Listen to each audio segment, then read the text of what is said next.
നമസ്കാരം. ചന്ദ്രനിലും ചൊവ്വയിലും മനുഷ്യവാസം ഉറപ്പിക്കുന്നതിനെക്കുറിച്ചുള്ള ചർച്ചകൾ സജീവമാകുമ്പോഴും അന്യഗ്രഹങ്ങളിലെ മനുഷ്യ വംശവർദ്ധനവ് സംബന്ധിച്ച് ഗുരുതരമായ മുന്നറിയിപ്പുകളുമായി ശാസ്ത്രലോകം മുന്നോട്ട് വന്നിരിക്കുകയാണ്.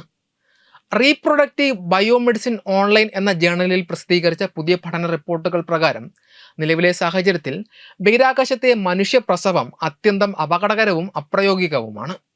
ഭൂമിക്ക് പുറത്തുള്ള അതിതീവ്രമായ റേഡിയേഷനും ഗുരുത്വാകർഷണമില്ലാത്ത അവസ്ഥയും മനുഷ്യന്റെ പ്രത്യുൽപാദന വ്യവസ്ഥയിൽ മാറ്റാനാവാത്ത ആഘാതങ്ങൾ സൃഷ്ടിക്കുമെന്നാണ് ശാസ്ത്രജ്ഞർ വ്യക്തമാക്കുന്നത്. നക്ഷത്രങ്ങൾക്കിടയിൽ ഒരു പുതിയ തലമുറയെ വളർത്തിയെടുക്കുക എന്നത് ഒരു സാങ്കല്പിക കഥ അല്ല എന്നും അത് അതീവ ജാഗ്രതയോടെ സമീപിക്കേണ്ട ഒരു ജൈവിക യാഥാർത്ഥ്യമാണെന്നും അന്താരാഷ്ട്ര IVF ഇനിഷ്യേറ്റീവിലെ ക്ലിനിക്കൽ എംബ്രിയോളജിസ്റ്റ് ഗൈൽ സ്പാമറുടെ നേതൃത്വത്തിലുള്ള സംഘം മുന്നറിയിപ്പ് നൽകുന്നു. ബഹിരാകാശത്തെ ശത്രുതാപരമായ അന്തരീക്ഷം മനുഷ്യന്റെ പ്രത്യുൽപാദന പ്രക്രിയയുടെ ഓരോ ഘട്ടത്തിലും കടുത്ത വെല്ലുവിളികൾ ഉയർത്തുന്നുണ്ട്. ബഹിരാകാശ വികിരണങ്ങൾ കോശങ്ങളിലെ DNA നശിപ്പിക്കുവാനും ക്യാൻസർ സാധ്യത വർദ്ധിപ്പിക്കുവാനും ഇടയാക്കും.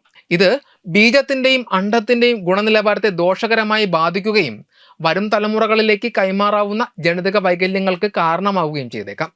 ഇതിനു പുറമെ ഭാരമില്ലാത്ത അവസ്ഥ അഥവാ മൈക്രോഗ്രാവിറ്റി ഹോർമോൺ വ്യതിയാനങ്ങൾക്കും ഭ്രൂണവികാസത്തിലെ തടസ്സങ്ങൾക്കും കാരണമാകും. ഗർഭസ്ഥ ശിശുവിൻ്റെ എല്ലുകളുടെയും പേശികളുടെയും വളർച്ചയെ ഗുരുത്വാകർഷണക്കുറവ് എങ്ങനെ ബാധിക്കുമെന്നതിൽ ഇപ്പോഴും വ്യക്തമായ ഗവേഷണ ഫലങ്ങൾ ലഭ്യമല്ല. ചന്ദ്രനിലെ വിഷാംശമുള്ള പൊടിപടലങ്ങളും പരിമിതമായ വൈദ്യസഹായവും അടച്ചിട്ട പേടകങ്ങൾക്കുള്ളിലെ സമ്മർദ്ദവും അമ്മയുടെയും കുഞ്ഞിൻ്റെയും ആരോഗ്യത്തെ ഒരുപോലെ അപകടത്തിലാക്കും. ബഹിരാകാശ ദൗത്യങ്ങളിൽ പങ്കെടുത്ത വനിതാ സഞ്ചാരികളുടെ പ്രസവാനന്തര ആരോഗ്യത്തെക്കുറിച്ച് നാസ നടത്തിയ പഠനങ്ങളിൽ ശുഭസൂചകമായ ചില കണ്ടെത്തലുകൾ ഉണ്ടായിരുന്നു. ഷട്ടിൽ ദൗത്യങ്ങൾ കഴിഞ്ഞ് തിരിച്ചെത്തിയവർക്ക് സാധാരണമായ പ്രസവങ്ങൾ നടന്നിട്ടുണ്ട് എങ്കിലും അവയെല്ലാം ഹ്രസ്വകാല ദൗത്യങ്ങളായിരുന്നു. എന്നാൽ മാസങ്ങളോ വർഷങ്ങളോ നീളുന്ന ചൊവ്വാ ദൗത്യങ്ങൾ മറ്റൊരു ജൈവിക യാഥാർത്ഥ്യമാണ്. ദീർഘകാലം ബഹിരാകാശത്ത് കഴിയുമ്പോൾ വികിരണങ്ങൾ ഏൽക്കുന്നതിൻ്റെ അളവ് വർദ്ധിക്കുകയും അത് പ്രത്യുൽപാദന ശേഷിയെ എന്നേക്കുമായി ഇല്ലാതാക്കുകയും ചെയ്തേക്കാം.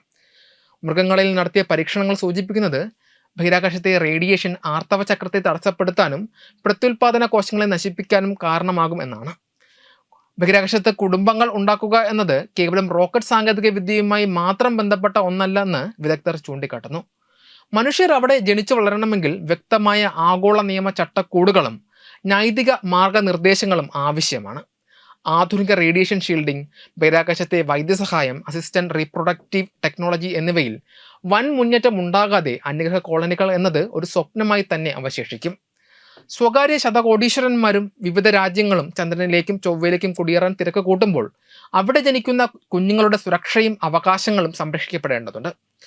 ശാസ്ത്രീയ സുരക്ഷാ മാനദണ്ഡങ്ങൾ ഉറപ്പാക്കാതെ ഈ രംഗത്ത് മുന്നോട്ട് പോകുന്നത് ഒരു വലിയ ധാർമ്മിക പ്രത്യാഘാതത്തിന് വഴിതെളിക്കുമെന്നും റിപ്പോർട്ട് മുന്നറിയിപ്പ് നൽകുന്നു.